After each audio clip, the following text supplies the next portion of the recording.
I realized like the only way I'm going to actually like is to show up and like be valuable to these people. I'm giving you the full story because there's a couple other segues here. Yeah. So I did that, got my own route, figured out like if I start renewing accounts, I'm going to make a bunch of money. And I paid down a bunch of student debt. I had a lot of student debt.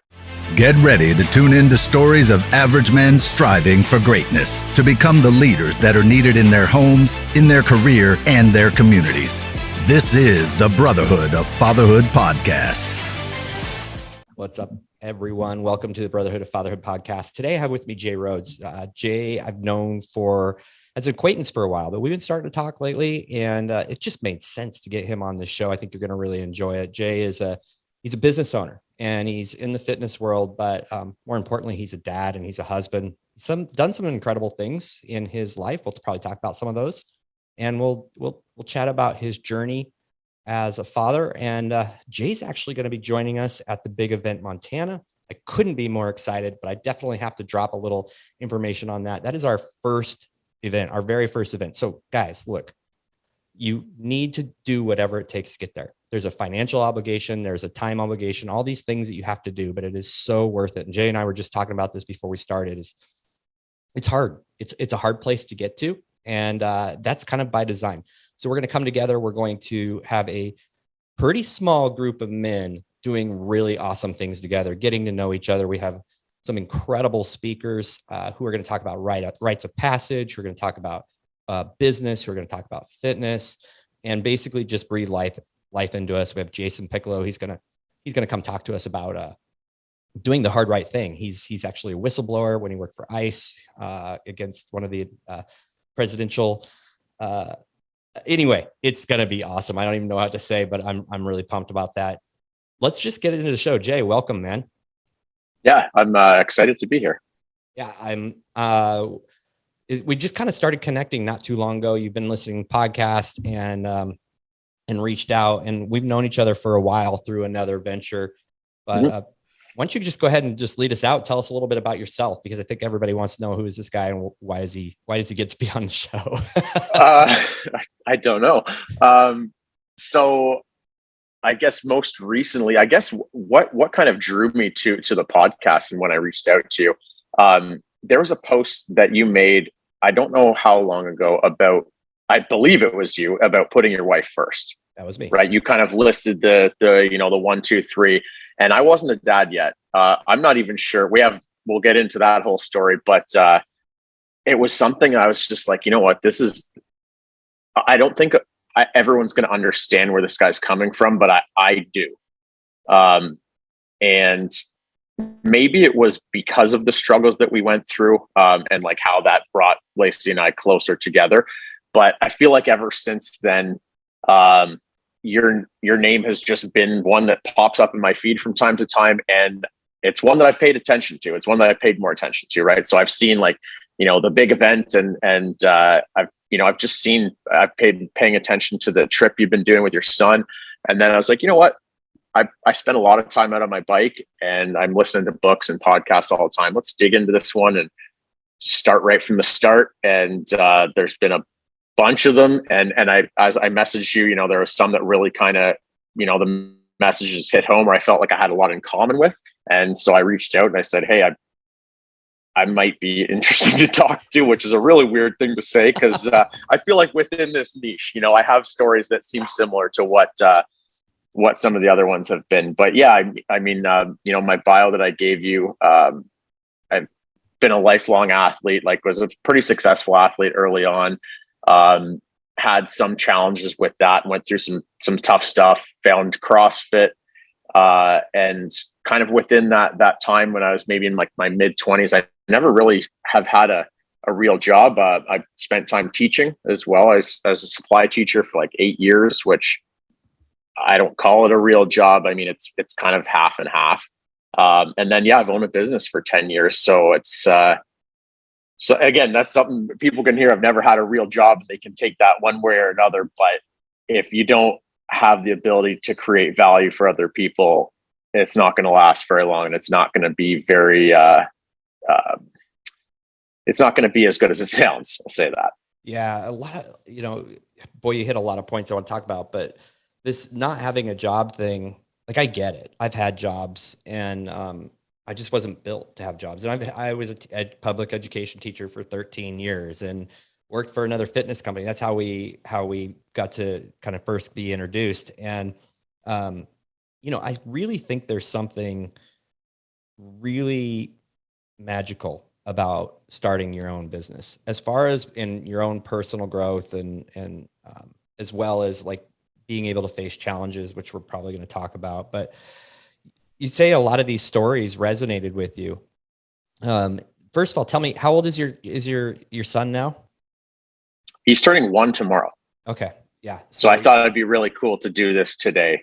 Yeah, that's really awesome. Yeah, that is really cool.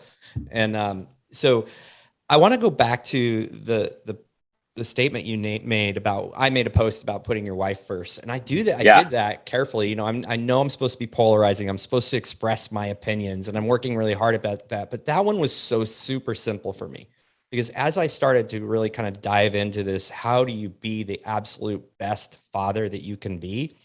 I 100% from my soul up believe that is, if you're with a woman still, if you're living in the home, your main purpose should be serving her, and that should be she should be number one on your priority, no matter how many kids you have. So why did that resonate with you? Like, I need to hear this from somebody else, because it's hitting bad ears, it's hitting great ears. So yeah, well, I mean, I feel like this is going to lead us into our story about having kids, but man, there's so many things to touch on. We've been together a long time. We've been together since 2007, and we got together in university. I think I was 22, she was 19. Like, we were young. I was coming out of a phase of we'll call it non-committal. We'll call it that, just put it nicely. But as soon as I'd known her for a little while, and as soon as we kind of like got together, that kind of changed. Like, she was just someone she was worth it. I knew it right away. And I remember she'd never really been in a real relationship, which is weird for me too. And I remember having this conversation with her. Like, I knew I wanted it to make it work. Like, I don't know. I just had this feeling about her. Right. And I said, the key to us is going to be like communication. With I'm 22. Like, what the heck does that even mean at that point? But I knew, and I mean, I put her through some phases where, we're talking about putting her first. Like, I remember what was it? The second year that we were together, I was in teachers college. I'm going to sound like a total nerd here, but me and my buddies, we played, someone will hear this and be like, oh yeah, that was fun. We played this game called Age of Empires 2. It was like civilizations that battle, and like the LAN party type thing. There's like 6 of us, and like, you're just basically battling over computers. She would show up. She would take 2 buses to get to my house, and I'd be like, oh, sorry, man, we just started a game. It's going to be like 2-3 hours. And she would just like hang out with one of my other roommates and just chill. Like, so wow. I don't know, maybe she saw something in me too, but like, there's a good chance we couldn't have made it through that year. And then at the end of that year, and this one, I really learned the lesson of like, she's not just going to wait around for you. I went away for a summer. I went away to work at a kids camp in Maine. It was like super rich kids camp. Like, there's parents owned sports teams and stuff. And it was really cool. One of the guys that I had known on the track team at my university was like his 5th year there or something. And he just brought a few of us out there. And we didn't communicate a whole lot. Like, there was so much going on my end from events and traveling. And I mean, we're basically in these cabins. Like, it wasn't, there was like one computer on the whole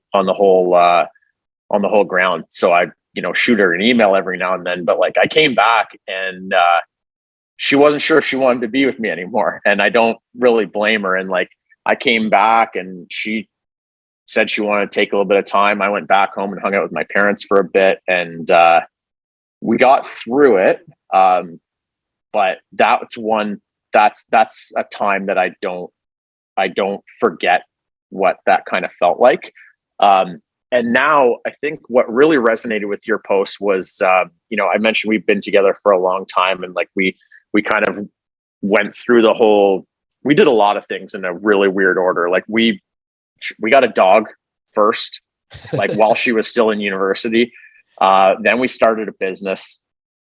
Then, trying to remember what are the big milestones. Then we bought a house after that, and then it was like, okay, kids are next, and then we'll get into that. But I think a lot of things that have happened just really, a lot of people wouldn't have made it through, I think, what we've gone through. Yeah, challenge in marriage is really one of those things where it either forms you or kind of breaks you, right? And we want to be the men that can be formed, I don't want to say harder, but more resilient to those things. Mm-hmm. I've dated my wife. Tomorrow's my 26th wedding anniversary. So I share an anniversary with your son's birthday. And very cool. And we started dating as seniors in high school. So we've been together for a very long time. I'm much older than you, but there is just this feeling you get at that point where nothing will get in the way. And I think, there's a differentiator that happens where you latch a hold of that instead of give up. I just think there's, and I'm not saying if you get a divorce, you've given up, but I just think there's a fighter. There's certain relationships that just create a fighter gene in you or yeah. So I've also watched, like, I watched my brother's marriage fall apart. Like they have 2 young boys, turning 10, and I think the other one's 8 now. And they're better off not together, but like, man, it was painful to watch him go through that. And like, I remember being on the phone with him one time, not that long ago, like 2019. And, he said, I just want to be happy again. And like, you hear your younger brother, like, it's emotional for me to even, like, it hurts to hear that, and he's happy now. And, but like, he's been through a lot of stuff, and like other stuff that's completely not related to that, but he's off work with like PTSD for a while. Just a lot of things that compounded. Right. So yeah. I've seen that side of it. We've also, I think Lace and I are pretty unique in that both of our parents are still together. Her parents, I think this is like going to be their 5th, or they just had their 51st anniversary. My parents are having their 48th. And we both grew up in one home. Like, I never moved, she never moved. Like, I think that's pretty unique. It's very unique. I'm in the same situation with my wife and I. Both of our parents are still together. Maybe it's not that unique. Well, I actually think it is really unique. I think, yeah. I talk a lot, and I don't. This isn't like overly spiritual or ethereal, but I believe that we have like curses in our family. And that's really literally, you kind of are raised in this thing, and you believe this thing. You're raised to believe in a certain way, and you carry that on. And as we evolve and learn and grow, we either can kind of like carry those on, or we can sit and work in it and break it, and make the next generation better. And that's where I like to really focus in on, is where are the things that didn't go so great in my the family preceding me, and what am I going to do to break through that? For me, there's been some mindset and some fear-based things, and my wife and I talk about those all the time. When you had your child, I mean, it's a year in, do you still hold that belief? I know the answer to this, but did your mindset change from, my wife is first? I think you said her name's Lacey. Lacey's first. Yeah. Has that changed or wavered at all, where you're like, well, no, like this life in front of me is so much more important? No, I think it's really kind of solidified as it's gone on. Like, because early on, I mean, I felt way more like a dad more recently, like, because early on, mom's doing kind of a lot more, and he's been a lot more like, not, I don't know, fun to play with, but more responsive to things, like just play with, and so I feel like I've been able to kind of spend more time that way. But I posted the same thing. I wrote the same post essentially. And it was basically my point was that like, it's so easy to put your kids first, and like, when you say like, when I say I'm not putting you first, like, you're never going to not feel loved. Like, it's just like, you know what I mean? It's not, I'm not putting you down. I'm just bringing something else up that maybe doesn't always happen as it needs to. Yeah, it's a really tough concept for people to understand. It is really tough. And I break it down as easy as I can. Is like, look, think of your child that you love so much at your age. What type of relationship? Think of them at 17, your daughter at 17, 18, 19. What kind of man do you want her to be attracted to? Because she's going to see you as the benchmark for how to treat, who to look for. I mean, that's, that's extrapolating out. Yeah, for sure. Yeah, and you're for bang on. Son's the same thing, Yep. it literally, you literally have to think about it from this legacy standpoint. And it also, for me, it's just as simple as like, I chose my wife first and I fell in love with her first. And we were a thing together that created these children. So I'm going to serve her, and that's in turn going to serve our children. And I'm not talking about being subservient. I hope nobody gets me wrong here. I mean, we have our own home roles. We have our relationship roles, just as they kind of naturally came through with our personalities and, just relationship. But it is, you said it's hard for some people to grasp. How do you're really young. In my mind, I'm 38. I mean, I'm not that young. I'm 10 years older than you. So for me, that's like young, but yeah. So how do you keep your relationship fresh? And then I'm going to move on to the more of the fatherly thing, but how do you keep your relationship fresh, being married and together as long as you guys have? Yeah. We just do things. We have fun. I mean, we do something like, so the last few years of our life, like we've kind of, I don't want to say figured out the business, but like it's been getting better and better over the last few years. Even through pandemic and all that, like we've come out of that, I would say exceptionally well, given everything.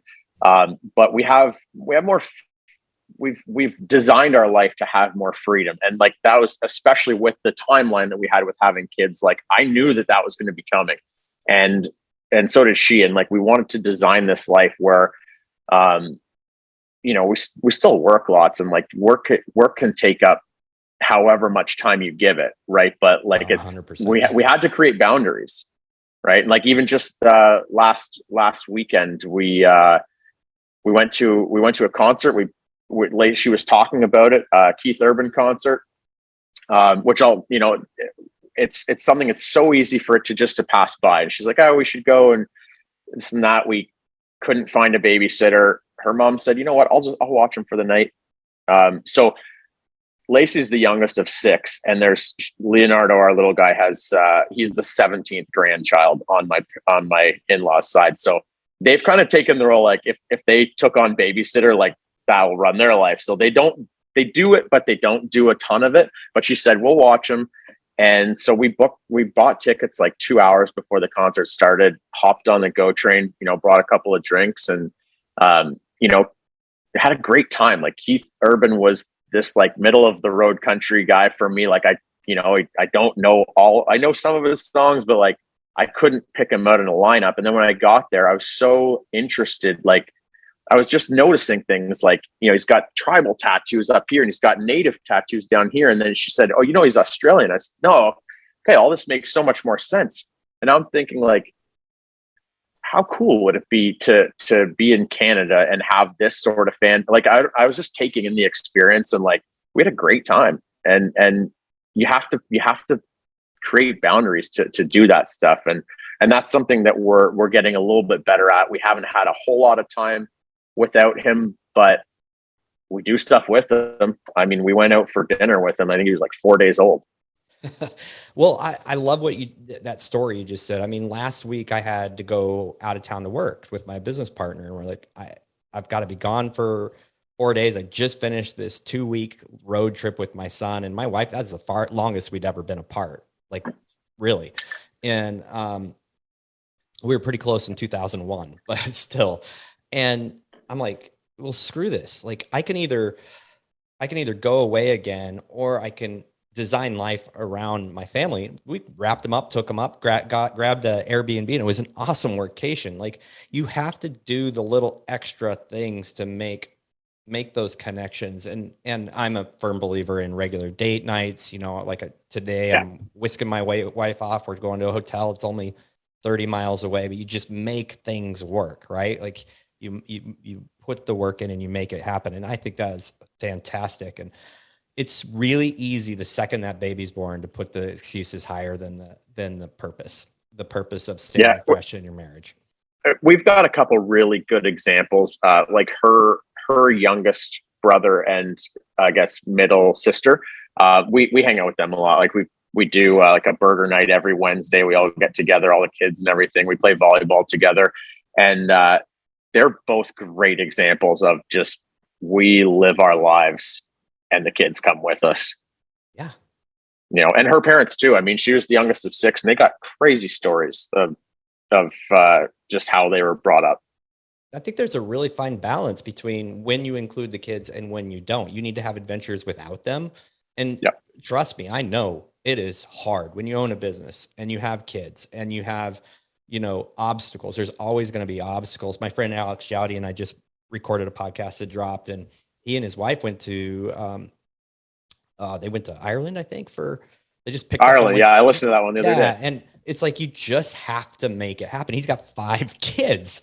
Like, it's not, and he just moved away from where all his family is, a year or two ago. And so when you put your mind to it, it can work. And I love that you did that Keith Urban concert, because your eyes were open to a new fascination with somebody, their success, and the fact that you're sitting there in Canada watching a guy from Australia with tribal tattoos singing country music. It's such a, but when you step into those things, your whole world changes. And I mean, I'm sure that gave you kind of wind under your wings. It's like a new energy, right?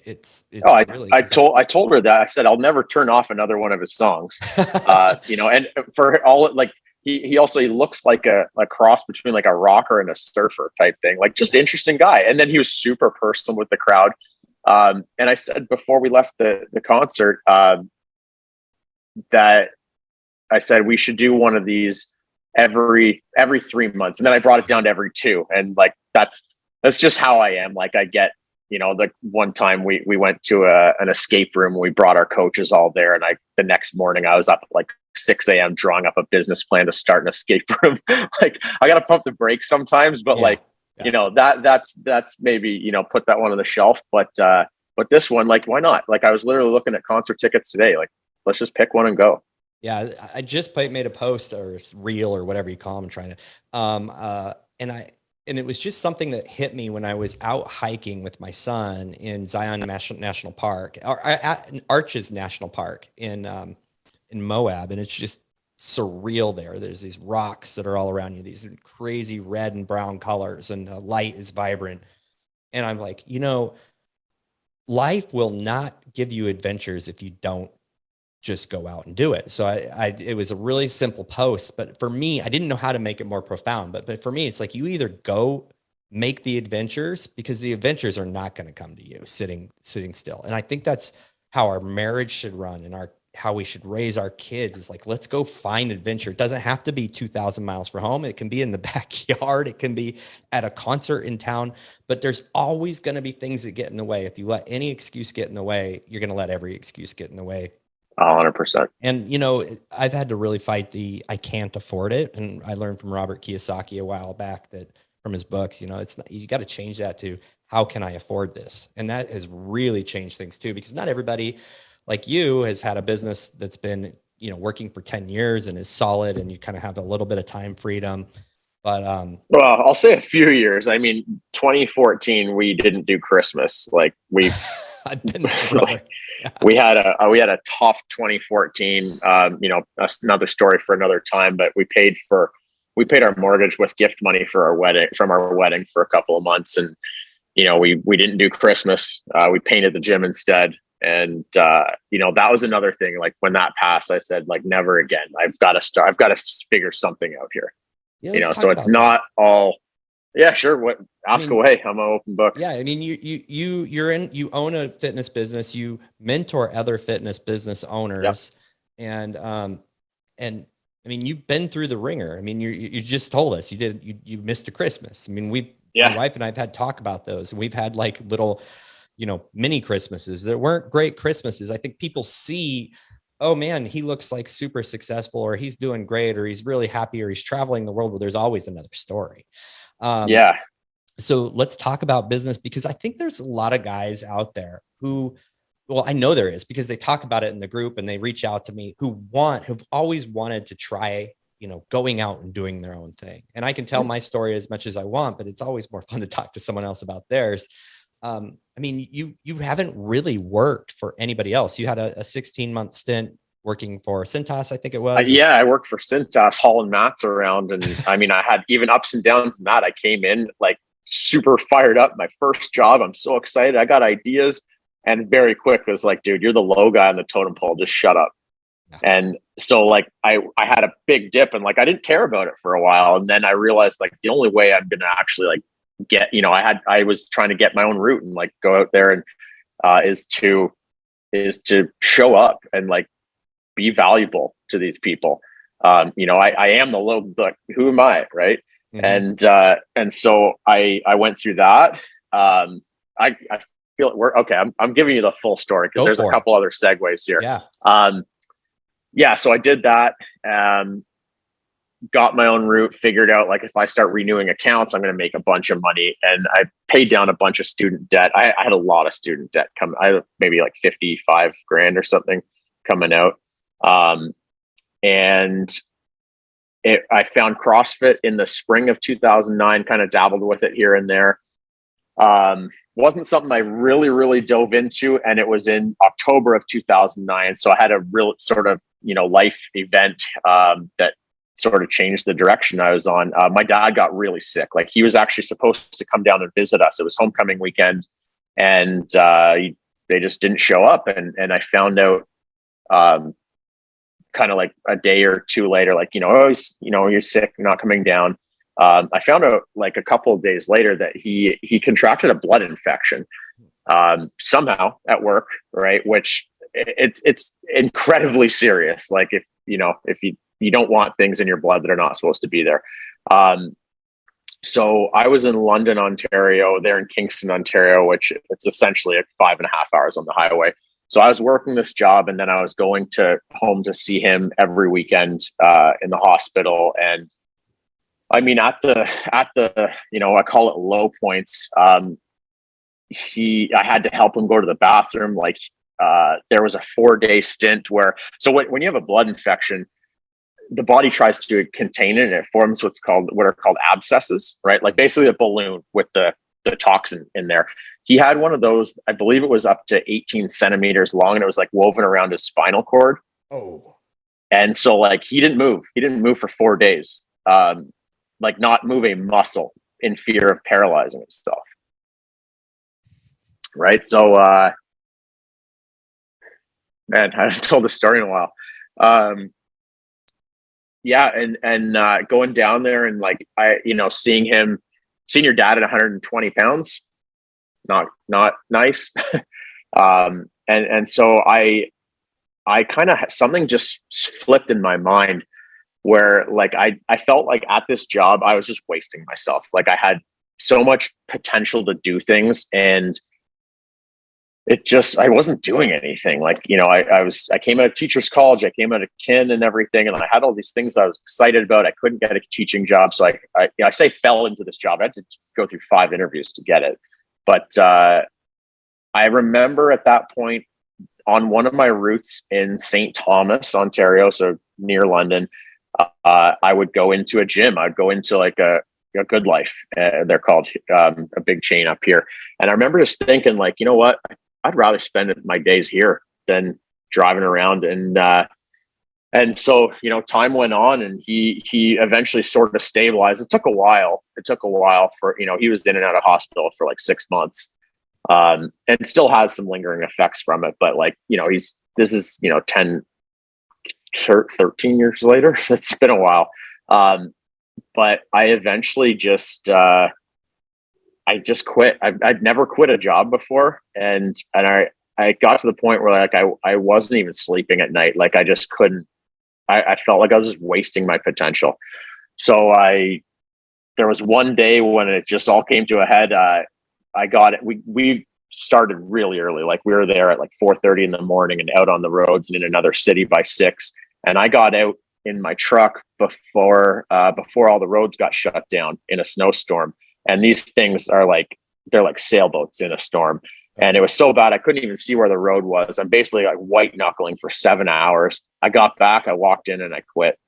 And I didn't know what I was going to do. I had no idea. And so I went into this gym that I thought might be hiring, a Gold's Gym back then. And I started, they brought me on.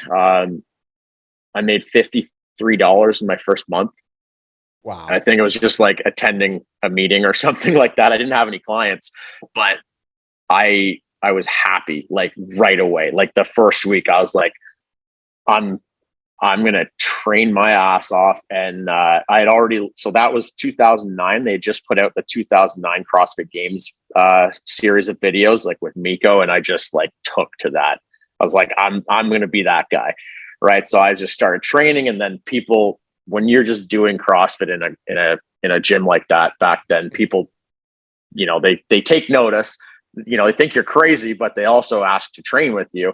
So I built up a good client base, and then September of that year, we moved here. And so when I got together with Lacey, she's from a big family. There was never any question of where we were going to land. It was Stony Creek.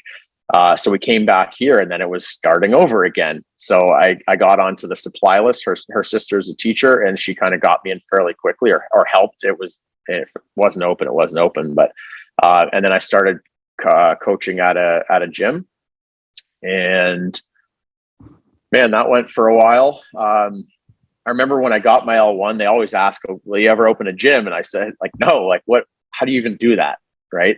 And now I'm sitting in one. So yeah, it was something that was kind of in the works for a little while. And I remember I went to the CrossFit Games with the Outlaw coaching staff way back to help with some injury. I'd missed qualifying by a little bit, and I came back, and she had some conversation with her dad. She got keys to a building. He's a real estate guy, so he owns a bunch of industrial buildings and stuff. So we had a unit, and here we go. You're off to the races. Yeah. And owning a business changes your life. That's an interesting story. It's in parallel with a lot of stories I hear. The big thing that your dad going through that illness. My dad went through non-Hodgkin's lymphoma in 2001, I believe. And I was living back in Massachusetts, came back, and he was, you know, just this partial man that he used to be size-wise, and very similar story. And it really changes how you look at things. As a young man, you start to see things very different. And it's interesting. It can be taken from you at any point. Oh, absolutely. And that's something, oh man, we could go down that road too, but I do want to mention, because it's definitely notable. I mean, you were 2012, 2013 CrossFit Open top 50. That's a kind of a big deal. I mean, it was pretty fit back then. Yeah. 2013 Ontario's Fittest Man, 2016 weightlifting championships, second place. So you haven't really slowed down. I mean, it is 2022, and but yeah, different goals. I would say the last time I was really focused on competing in anything was probably 2016. Yeah. I can still do some stuff, but like it's not like, I mean, it doesn't just go away, but like it doesn't. I look at I don't even want to compete anymore. I'm not interested in the Masters, anything like that. Like I want to just enjoy it like I did when I first found it. Yeah. And I think I want to encourage men, because, and this is not to brag, I just want to encourage men. I'm 48, maybe 49. Holy cow. I think I'm 49.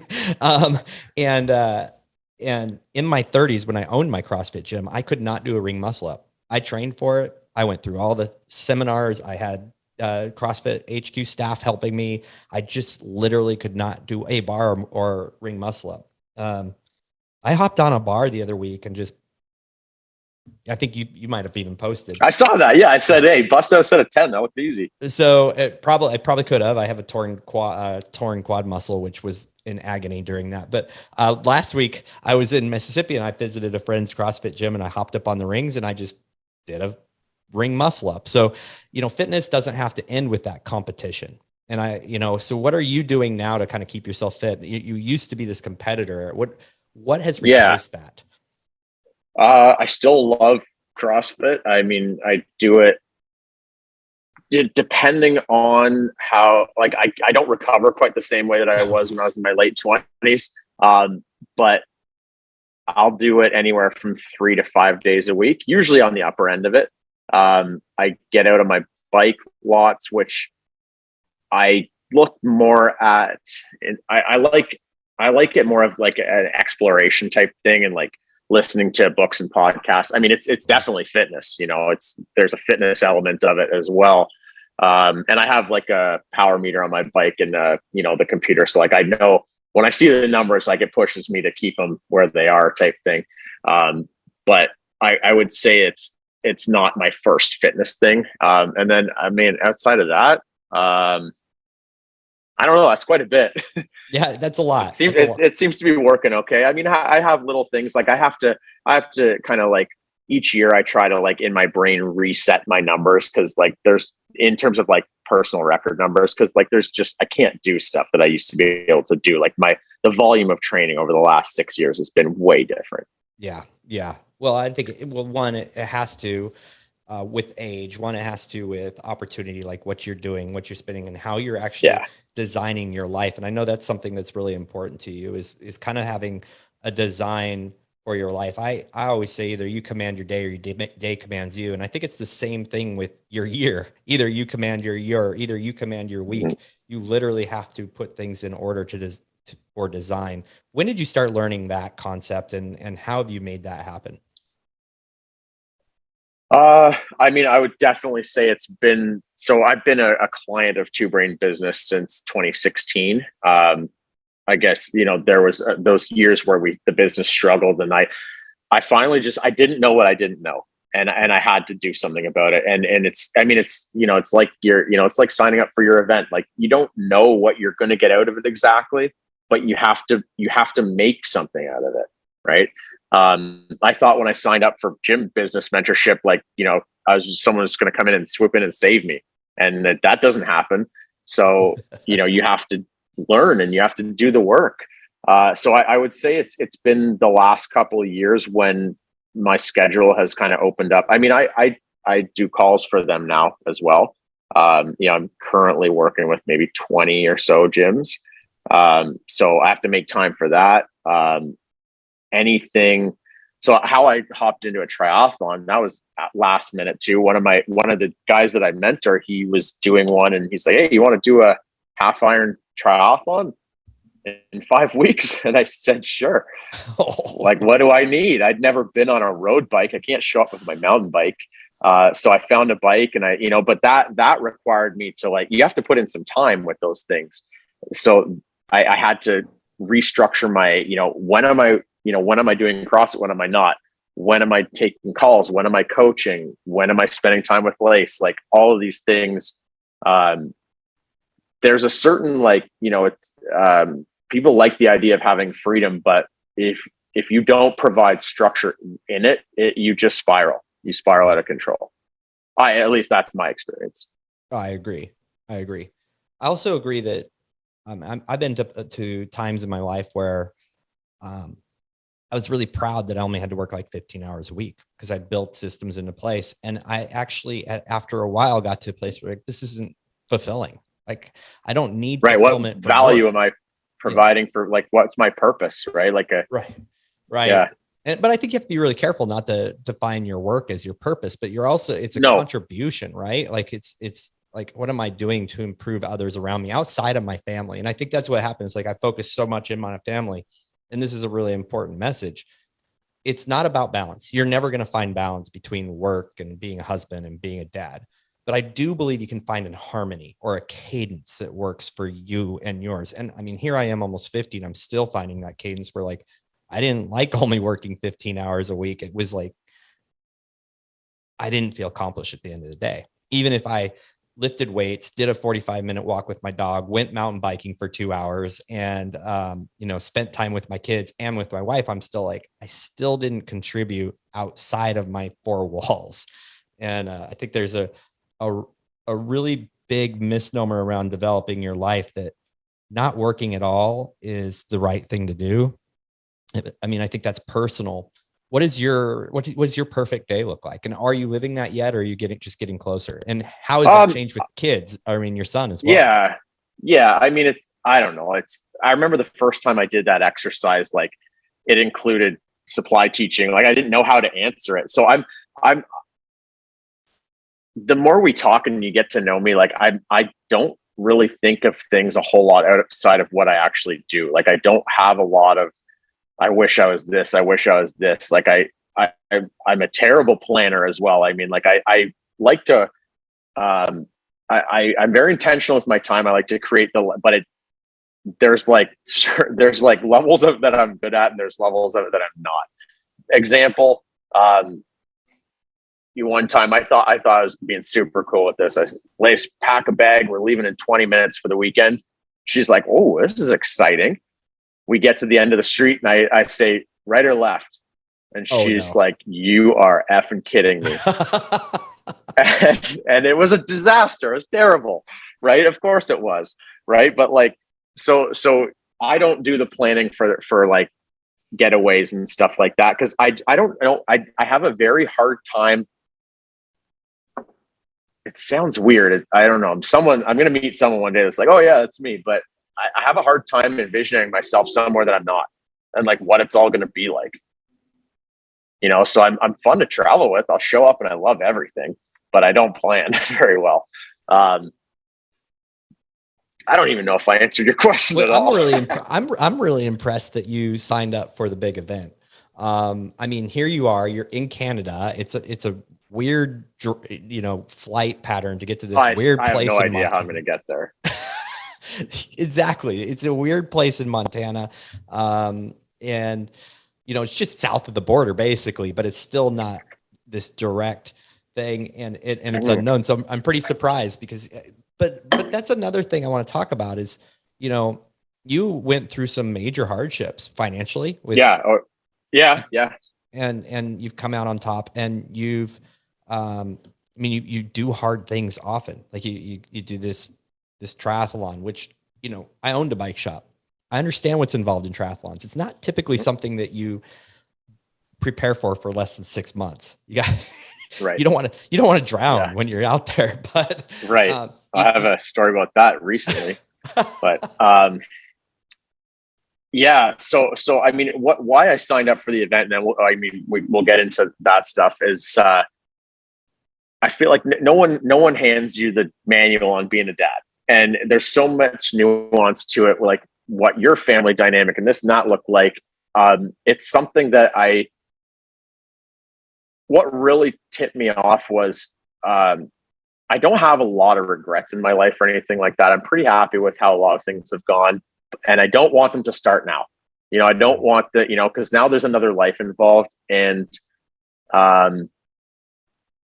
I just have to be more intentional with like learning all these things. And I'm getting value out of your podcast. So like, let's spend some time together. Like I want to come down. I'm excited. Like I want to get something out of it. I don't know what it's going to be, but it's going to be something, probably a bunch of things.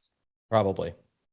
Yeah. It's really hard because that's a really hard thing to explain to guys. And the best I can do is if you want to be a better husband, father, community member, business owner, whatever it is, you cannot do that in isolation. This from being a mentor. That's a way of connecting, right? Helping other business owners have the experience you have. Here, have someone else to drop some issues on and ask questions that are going to lead them in the right direction.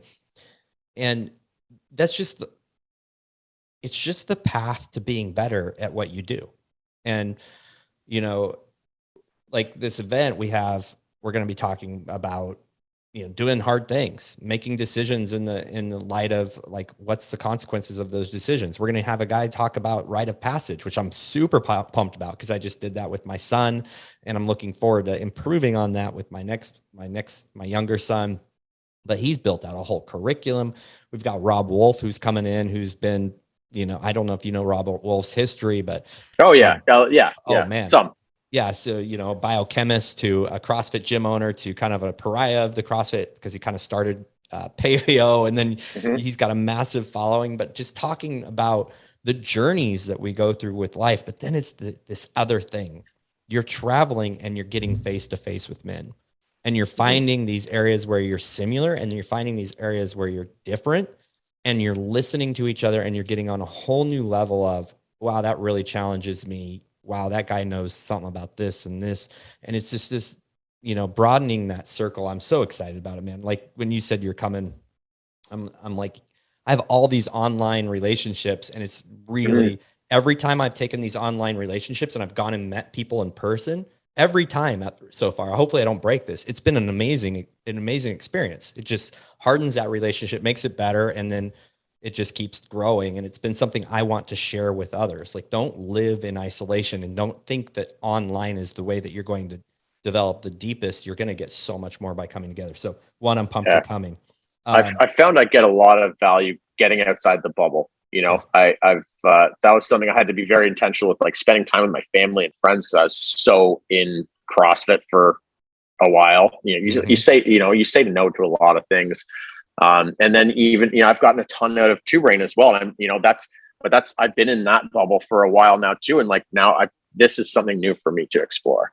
Yeah. But yeah, I can dive into the, kind of like our journey to having our little guy, Leonardo. I want to hear it.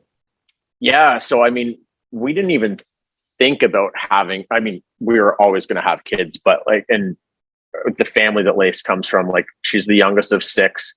There's 17 nieces and nephews, like, from her family alone. Like, we got asked all the time, when are you up next? Blah, blah, blah, this and that.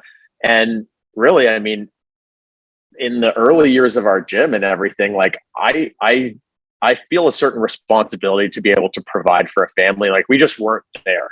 Then Lace spent a few years on the Canadian weightlifting team, and yeah, she was super legit. She broke a 13-year-old national record, broke it again. Wow. Went to Worlds, and like, she was the second alternate for the Olympics in 2016. Canada only got 1 spot, all female weight classes. In 2012, we got 3 spots. So if we had the same level of team, she would have been an Olympian. So like, that was very much a focus for those couple of years. And then when she sort of, retired from weightlifting, now, like, okay, let's start a family. And that was 2017. And it didn't work. It didn't work right away. And it was just, at first, just nothing happening. It's frustrating. And, she says, like, looking back, the minute I thought, things just kind of weren't working, I would have sought out help, fertility clinic and all that. So, but we waited a while before that happened. We had 4 miscarriages in total, too early on. That's brutal. Yeah. They really are. Too early on. And then 2 that, when you have a heartbeat, to me, it's a little different. Like, I don't know. It's different and it's not, but like, it is. So like, I remember the days that we found out we lost, those November 7th and December 9th. I remember quite vividly. Yeah. And she'd be so much better. Like, it was a dark time. Like, there were things that we went through that it's hard to have the exact memories, like, whereas she might be able to recall some of those a little better. But basically what happened, so December 9th, 2019, that was the last one we had. So before that, go back a little bit, we had been in a fertility clinic for a while now at this point. and they couldn't figure out what was going on. And I think it was in September of that year. I remember one of the nurses kind of like said something. They said unicorn you it. And she's like, okay, remember unicorn. And then so they didn't really it was a pretty bad experience how we learned about all this. They didn't really explain what all this meant. She wasn't probably supposed to hear it. And then she looked it up, and there's this thing called unicornuate uterus, where basically there's different variations of it, but basically like one side like doesn't attach, right? So there's no working ovary on one side. We found out later on through this whole process, like her whole left side, she didn't have a left kidney. Wow. Imagine finding that out at 31, right? So what it all meant was so then now she's, you start looking up, okay, who else has this Facebook group? There's 200 people in it worldwide. You're like, oh goodness. Right. And not a lot of you look up the stats and it's not good. So the likelihood of us carrying to term was like very low, and how many times can you go through this? Right. Cause that's, so, when I told you the one that I listened to with Eric, like when I heard some of that stuff, I was like, man, I lived through some of that stuff, and we kept trying. We had another miscarriage, as I mentioned, in December. And I think it was around when we had that one, so we had some pretty deep discussions on what do we do from here? Right. Cause I'm not a woe is me type person. Like I am, okay, like this is really bad and we're going to feel these feelings and everything. We're going to talk it through, but what do we do? What do we actually do from here? So we talked all about adoption, and we were going to start looking into that process. And then we were in the clinic, and I think they had mentioned something about surrogacy, and we were started to look into all that. But I remember the thought that kept kind of recurring in my head was I don't, and I really apologize to anyone who's listening to this who's going through it, because it might drum up something, but I didn't want to be 67 years old and just be me, or just me and her. As good as that was, I told her, if this doesn't work, you're enough for me. But at the same time, there's this whole part of life that you're not getting, it's I was a baby. It's why I'm here. It's why you're here, right? It's the evolution. It's life, right? So we're trying to figure it all out, really hard, right? So then I start looking into all this stuff, and a surrogacy ain't cheap. No, I was so naive to this stuff, and I thought it was a public program, public funded. You put your hand up and they say, oh yeah, cool, we got you. Nope. So we looked into all that, and then we were at Lisa's sister's one night, and basically telling them stuff that we hadn't told them yet, and where we were at with everything.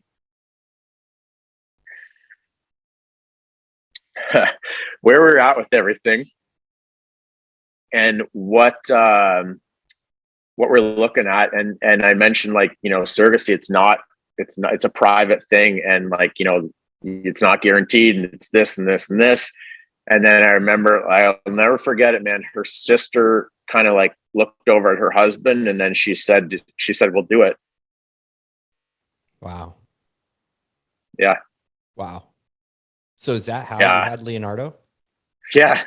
Wow. Now I kind of went through that process. You said, you talked about listening to Eric's story, Eric Leclerc, who is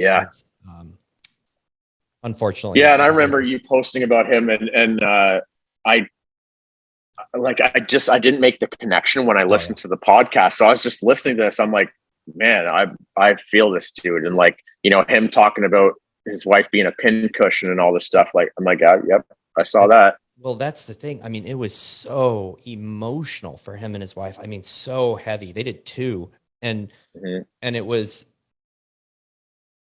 you lose so much. You take losses so frequently in that process before it happens. And you're like a pin, you know, I've heard you're like a pin cushion. You're going through all these crazy hormonal things, and then someone else is carrying your baby. I mean, that's gotta be intense, like thankful that technology and that is available, but also, I mean, what are some of the emotions you went through that process? I mean, if there's any other fathers, they should know. Yeah. I mean, our story's not done there either. Okay. Right from there, you know, we would have never asked anybody. Like, you can't ask somebody that, but they, you know, we're like, are you sure? Like, yeah, we've been talking about this for a few weeks type thing. Like, oh my God. Like, wow. It was like, yeah, I mean, it's like heaven sent, right? You know, it puts her in the category of like unconditional love. Like, she could do anything. If she's listening to this, please still be nice to me. But yeah, I mean, so this was January 2020, and then pandemic hits and everything got delayed. It was Remembrance Day here in Canada, November 11th, when she actually got implanted with everything. But man, we went through stuff. It almost didn't work. So the whole process of egg extraction, like, so that's where, you know, Lace had to take all these, all these hormones and injections and stuff. And like, I helped her with that, and then she got comfortable with it, and, you know, you're just, way you go. So with her situation, they, you know, with the one ovary kind of being, call it dormant, they like loaded her up with these drugs to try to get as much as they could out of the one. And again, I don't know I'm not speaking in medical terms by any means, but the other one sort of came alive, right? But they were twisted up, and her ovaries were, when they went into, she had like an appointment, it was 2 weeks before the extraction, and the ovary was behind her bladder, and that's a dead end. I mean, if they're not going to do it, they're not going to puncture your bladder to do this. And so like, that was a gut punch. Like, we thought it was done. We literally thought it was done after all of this, and we were going to have to, you know, go through it all again. Or like, what if that's just the way she's built? I don't know. Like, it, you know, you find out on some of these, you know, scans and stuff that like, it's not everyone looks like an anatomy chart, you know? Right. So we go in, and like, it's kind of surreal, like taking her to the clinic and just dropping her off, and like not really knowing what's going on in there, and just sitting, you know, and like, women are tough as hell, man. They really are. And it worked. It worked really, really well. We got like 25 eggs. Wow. I think, what's the next step? I think we had like 17 that made it to a certain point, and then 7 that made it to like viable embryos, right? So from there, it's different in the States. I think you can choose the gender and everything. They don't let us do that here. Like, you can choose which one, you know, we want a boy, so they'll pick from these, right? Which I mean, God to me, but okay. I'm not getting involved in any of that stuff. Right. But what they, even if we were allowed to, so what they do is they take the most viable one. So, we had, like, we called them Super Baby for a little while, because like their grading system, I forget what it is, but like, you know, use the steak example. It was like AAA, this and this. So like, that's the one they're taking.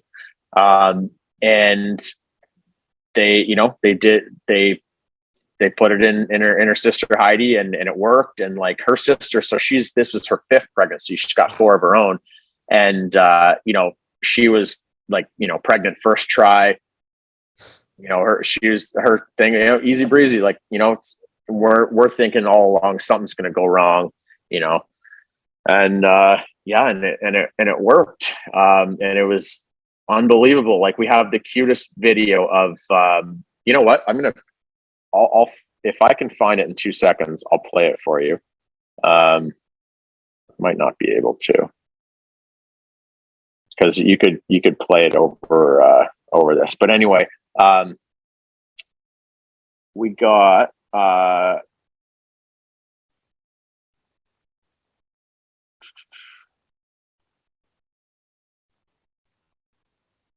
here it is. Yeah. Baby. Can you hear that? Oh yeah. Your mom is named Lacey, and your dad name is Jay, Uncle Jay, and the person who you're inside the stomach is not your mommy. It's Lacey, your mommy, because your stomach's because my mama's stomach's too big, and your mom's stomach is too small, and this one's healthy, and hers healthy too, but it can't fit. Wow, that's That's our little guy explaining to Leonardo what's going on. that's pretty awesome. That's not a video to lose, dude. No. No, I'm glad I found it quick. I mean, it's sitting on a podcast, flipping through my phone. Yeah, that's worth waiting the second for. Yeah, and then emotion. so the last, I mean, from my, everything came together so beautifully. But so we had him. I mean, it was July 13th. I mean, it was supposed to be the 12th. They had to. She went in 2 weeks early and everything, and and then we couldn't get a room or something, so we're just in a holding pattern basically for an entire day. But where it was also in it was still pandemic times, but it was starting to get better. So the rules were that I couldn't be in there. She got us one support person, which was her husband, and then Lace could go in. So we're thinking, okay, everything's getting better. It's July, it'll be okay. So we all drive in and everything, and another gut punch. I mean, it was all happening, but we get there. Okay, you come with me. You can't come in. And I sat out there. I sat in the hallway beside a little Tim Hortons coffee shop. I can handle things pretty well, but I've never felt so helpless and desperate in my life. Eventually, I went up there. I begged them. I told them, what's going on in there. This is a surrogate baby, and there's probably a good chance this is never going to happen for me again. I'm just asking you to please let me in there. And they couldn't do it. They couldn't go against the rules and all that. So anyway, I'm out there, I go for a walk, trying to get my head right, talk to my parents, my brother. I came around, it was okay. And then I get a call while I'm on FaceTime with my family. It's Lace. And she said, "Hey, we got a rule breaker. The nurse on shift, she's letting you in." And so I flip back over to my parents. I'm like, "They're letting me in." My brother goes, "Bye." And I just hang up. I'm like, I felt like a movie, man. I was like, I was 2 blocks away in a parking lot. I'm like, do I run? I think I'm supposed to run right now. So I'm I start running, and I go in, and I got in the staff that was at the doors and everything. They knew what was going on. I'm like, they're letting me in, and everyone's clapping and everything. And I go up there. I swear to you, man, I got in 4 minutes before he came out. I got in at, I took the call at 7:50, 2 blocks away, and he was born at 7:59. I'm glad you ran. And I was in there. Yeah. And I was in there, and it was unbelievable. The nurse, I was just bawling too. I got in there, I didn't think it was happening right then and there. I was ready to stroll in, guys, man, you know what you put me through here. And I walk in, the nurse goes, "Get in that chair over there." They'd been holding her from pushing for 30 seconds while I was, And so she's like, "How are you doing?" I'm bawling. I'm like, "I'm fantastic." And I look over, and Heidi looks at me in the eye, and I'm smiling, and she just gave me this look. But man, I don't know what all the experiences are, but man, she made it look so easy. We had a baby in like a few minutes, you know. It was unbelievable. I know that there is,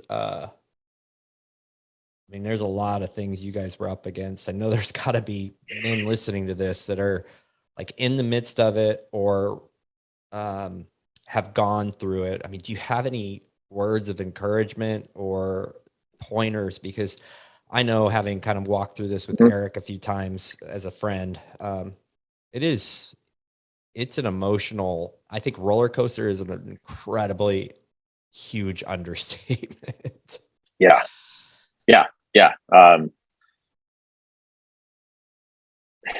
Focus on what you can, like that. If there's anything that I've learned, you know, I've learned this through pandemic and owning a gym as well, focus on what you can control.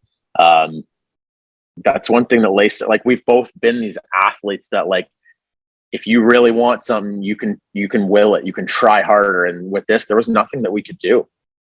So it's, you know, I think you have to understand what you can and can't control, and just be solution oriented. Like, you know, like it's okay if you know, it's okay. Okay. Like it's a miracle to have a surrogate baby. It's a miracle to have, you know, to adopt a kid, you know, like it's, you can create a family a number of different ways. We're early-ish stages. Like we found another surrogate that we've talked to, and she's kind of like, again, I don't like talking about this too much because it hasn't happened yet, but we've met with her, and like there's organizations out there too. I mean, I call it the most expensive online dating service you'll ever do. It's basically you just pay for access, and then you have to match up with people. You know, I haven't dated in a while. That's what it felt like, kind of. You know, you're putting together this profile and getting on these calls with people. But there's stuff out there, and there's people out there. Like there's people out there, and like the organization that we're with, it's they vet these people out quite hard, make sure they're there for the right reasons. And like we talked to several before it, you know, we applied for this, and I think last like November or something like that. Like we weren't ready for it all to happen, but it takes time. You know, we have to go through the process, and we talk to people, and like I'm absolutely blown away by people that do this. Like they're just another level of human being. Yeah. I mean, they go through. Carrying a baby for 9 months is crazy. It's crazy, and that emotional connection that occurs just through that experience has got to be so massive. And then to give it back to the parents, the biological parents, is something I've like thought about, and I just can't quite understand. It almost was a little easier for me to understand the sister, like the relative doing it, that like clicked with me. But it's just an amazing process, an amazing feat of technology, quite honestly. Yeah. Oh, the first time that this happened was 1985, like the exact way that it happened for us, right? Wow. It's a blip in history. Yeah, you know, it's not been around for a while. I know Heidi was like just excited to like, this is your baby, like give it back to them. You know, I'm not taking care of it from now on. Right. And then this other girl, like her reasoning, they're young. She's like 22 years old. She has 2 kids already, and they small town. And their whole thing is they want to just like build a tiny home and kind of live off the grid and like live this like simple life. And they understand that like putting good out into the world, like they're going to get good back. Like I wasn't talking like that at 22. No, that's I don't know about you, wise. You know? Yeah. No, I was pretty selfish at that point. Yeah. So it's funny. Like when we met with them, like they're so mature in so many ways. Like, I mean, they're still young, you know, that comes out in certain ways too, but of course. Yeah, I'm just thankful for people like this that exist. Yeah. I think that it's important for guys to realize that, and just kind of like you found with the podcast, like I'm not the only one that went through this, and there's so much comfort in seeing parallels in in life that we just typically don't tell each other. We don't typically tell these stories. Like, you know, Right. even you sharing that story with your dad, and then it just brought into my memory, like, oh, wow, like what it was like when my dad went through his cancer, and how that changed me, how I processed that, how it changed our relationship. I hadn't spent time thinking about that, but that your story right then triggered it so fast in my brain. I kind of feel like every time you do something like that, you hear someone else's story and it resonates in some way, and you realize, whoa, like I don't live this life in, like, I'm not the only one going through these things. There's not at all. There's a trajectory of growth when you realize that you're able to approach things with a little more sound mind, with a little more hope, because other people have done it. I think we're so quick to decide that we're the only one that feels the way that we feel. And that's why I'm really passionate about getting men to talk and to communicate and to be around each other. Yeah. There's so much strength and growth in those opportunities. Yeah. I really appreciate you. I don't know how long it's been since someone's choked me up Well, on the podcast. So good sorry, job, and you're welcome. Yeah. Well, it just kind of brought back the magic of childbearing. You know, I'm 14 years out of it. And and my wife had 2 miscarriages. So both, you know, those stories alone were like, ugh, gut punch. And then, you know, those are so impactful on our wives. They're so impactful on us. And what I love that you talked about is the fact that the impact it had on you. Cause I think a lot of guys think that it shouldn't, and they got to live this facade, or it's not okay to be like that. Really. Yeah. I've gotten okay at I guess storytelling. Something I started years ago. I've since stopped, but I wrote a daily email to an email list, like for almost 2 years. Wow. And like it went wherever my mind went. Sometimes I didn't even know what I was going to talk about until I started just let the fingers go and start typing. It was actually really hard to stop that. So a lot of it was like, you know, just stories and lessons from my life and how I've interpreted things. You know, I've been told I think about things a little bit differently than a lot of people. And so I mean, I have to make it interesting enough for people to open the email, but a lot of the hard things that we were going through. So I stopped in the summer, like June, about this time, like 2 years ago. I mean, I had a business that was like cut in half. I had no idea what that was going to look like. We didn't have a family yet. Like we're still in it with all that stuff. And it just wasn't the stuff. I didn't have the lessons yet, you know, and like, that's where my mind was. And, you know, some of the lessons as like a gym owner and leader, like they weren't appropriate to talk about, you know, like I didn't really have, you know, I had people to talk about, but it wasn't the email list, because a lot of those were created through the gym. And so I gave myself the grace to just stop. And I couldn't tell you how many times I've been asked to start it again. And I'm just not sure if I want to. It also, like, I didn't really know what I wanted to do with it, which is kind of cool too. Cause like, I'm not doing it to sell anyone anything, either. So, but something I've done recently, actually, just last week, I finally, I can't remember which podcast of yours I listened to, but it's basically like, you know, with these men's groups and stuff, like a lot of people want it, but they won't ever tell you that they want it. And it's not really offered anywhere. And they're, you know, so I was like, you know what, I'm just going to put together the post. I'm going to hit send and I'll have to deal with it later. And so I'm starting a men's group in my gym, and there's like 15 people that have kind of put themselves in. And, you know, I asked a couple hard questions for the Facebook intake form, and we're going to meet in this room next Tuesday, and I have no idea what it's going to look like, or, you know, but it's going to be good. Like, you know, just the same way that, I mean, you probably had no idea the conversations you're going to have in starting this podcast. No, I mean, the whole thing was like, I want to create what I need, which is a community and guys to share stories with, understand, learn, go through challenges together. So I created it because I didn't want to join somebody else. It's just the way I am. I didn't know what the outcome was going to be. Josh and I kind of did it together. We didn't know. We had no plan for monetization. We tried a few things. It didn't stick or work. But now here we are almost 3 years later, and we got an event coming up. We have, you know, guys reaching out to us, which is an incredible feeling, and telling us stories of how the stories they've heard and the things we shared have impacted their lives. But this is, I would hope that what we're doing, guys like you, like you out there are stepping up the way you did. And I know another guy who just started a local community group. He's in Canada. He's on the other coast. He's on the West Coast. He started a local men's group, and now he's got thousands and thousands of men plugging into him and doing small groups. And I mean, and I don't know that he knew what he was starting with, right? But yeah, who knows, man? But there's the ripple. It is, and that's the whole thing. That's the whole thing. If we can make an impact, and men, I did that post this week.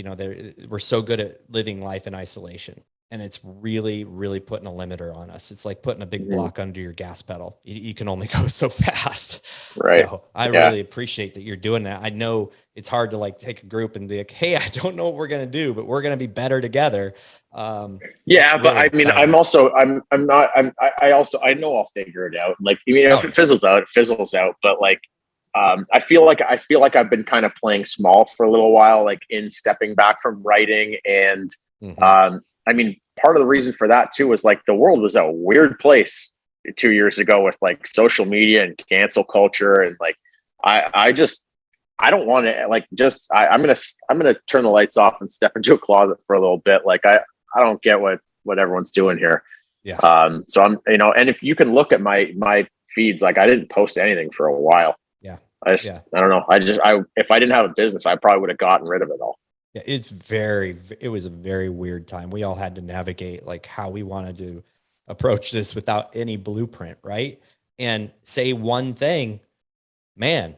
And you were the devil. You were the it was tough because we had this big group, and I'm like, I feel very strongly about some things. I feel really strongly about personal freedoms. And here we are in this situation. If I speak too strongly, people are going to be super upset. And if it was crazy. So I think isolation a little bit was probably wise, but now is the time. Now is the time to take what we've learned and glean that out. So I'm so pumped. I'm so excited you're doing that. I'm so excited. On that topic, go for it. Watch the new Dave Chappelle thing. He just put something out on Netflix. I think it was like yesterday. Lace noticed it. She's like, "Hey, Dave Chappelle." I'm like, "Yeah, I'll watch it." Yeah. In fact, I will. It's really good. It's he's doing some important work right now. Yeah. I love that there's some right people out there who are using there's people of influence just because they are in the position they are it's so hard because some people are using it completely wrong and some people are using it for the right reason. And I love to see those folks that are out there speaking out and being true to who they are. And I really, really appreciate that. So I'm going to jump on that one for sure. My wife and I will probably watch it while we're hanging out in a hotel after dinner tonight or something. So, hey, speaking of, you have a trip to get on. Yeah, it's coming up. About an hour is release time, and I got to get everything ready. Right. Okay. I thought we were like going into it because it's 3:00 here. Yeah. No, 3:00 Central.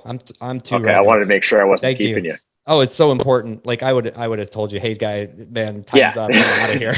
right. On, which is something I believe really strongly is setting those boundaries and not letting anything get in the way. Jay, it's been ridiculously cool talking to you. Can't wait to get to know you more. And I know that your story resonates with so many men on so many levels. We will put your socials in the show notes. Are you active on Facebook now? Should people reach out? Yeah, a little bit. I mean, it's more just like a little bit of my life here and there. Like aside from, if you're in my area, I think we got the best gym around. We'll take care of you, have some fun, get fit. Yeah. You got to tell us the name and where you live so that CrossFit Outlaw North. It's called in Stony Creek, Ontario. Yep. Yeah. So I'm going to see you in a couple months.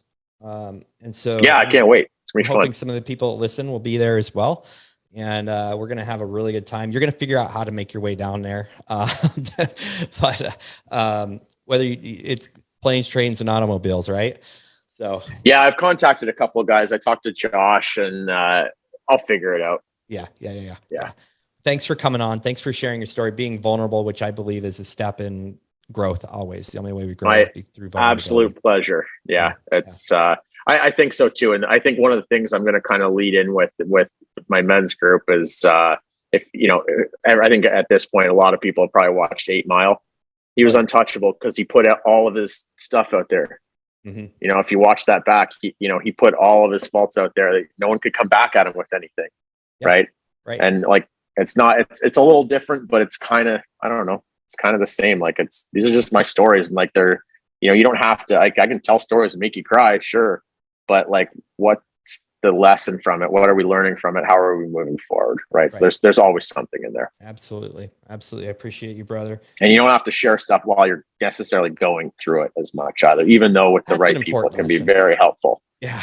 There's a fine balance. You don't need to be putting that all over social media, And I just love talking to dads that are a little later in life, starting, because my wife and I were married for many years before we had our kids. And I just feel like there's no bad way to do it. There's just no. I feel so fortunate that that's me. I thought I was going to have kids really young, but now I feel so fortunate. Like I have, it's later again. That's like, I'm enjoying what I have. Exactly. I feel like we could talk all day. Awesome. Yeah. Well, thank you everybody for listening to this episode. Check out Jay. Go check out the show notes. Find him. If you live in his area, definitely go check out his gym. I know it's world-class. And do us a favor, subscribe to this podcast. If you're not, go through some old episodes, kind of see where this thing all began, like Jay has done. It's been quite a journey for him. And then if you feel the pull, which you should, if you're a guy, you should feel the pull to come to the big event. And I didn't say the domain name earlier. It's big event, or no, it's not. It's brotherhoodfatherhood.com. There's no oven there. It's brotherhoodfatherhood.com. Come join myself. Come join Jay and some other amazing men from all over North America, actually. And just come plug in, learn some amazing, cool stuff where all the money you spend to come here is being put right back into you. It's going to be ridiculously awesome. So, and women, if you're listening, the main excuse for men not to come is they got to check with their wives. So go ahead and just tell them right now it's okay, and give them the thumbs up. Thanks again for listening. Have an amazing day. Thank you for listening to the Brotherhood of Fatherhood podcast. If you enjoyed the podcast, be sure to share it with your friends, your family, and follow us on social media. If you are a father, make sure you join our Facebook group, the Brotherhood of Fatherhood. Hit the subscribe button and tune in next time for more podcasts from the Brotherhood of Fatherhood.